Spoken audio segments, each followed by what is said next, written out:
ನೀವು ಮುಂದೆ ಕಲ್ಪನ ಮಾಡಬೇಡಿ, ಗೊತ್ತಾಯ್ತಾ?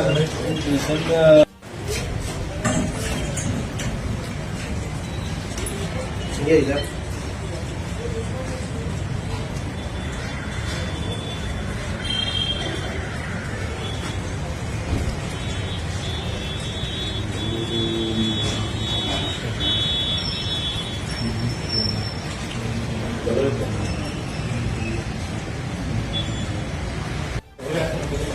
ಗಾರೆ ಕೆಲಸಕ್ಕೆ ಹೋಗಿ 5 ಜನಕ್ಕೆ 800 1,200 ರೂಪಾಯಿ ತನಕ ಕೊಡ್ತಾರೆ. ನಾವು ಪೇಂಟರ್ ಕೆಲಸ ಮಾಡಿದ್ರೆ 1000 ರೂಪಾಯಿ ಕೊಡ್ತಾರೆ ಒಬ್ಬೊಬ್ಬನಿಗೆ.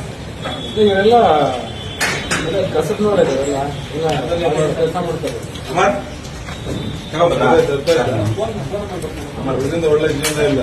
ಯಾವತ್ತಿದ್ರು ಹಾಳಾಗ್ತಿರೋ, ಇನ್ನೂ ನಾಶ ಆಗ್ತಿರೋ.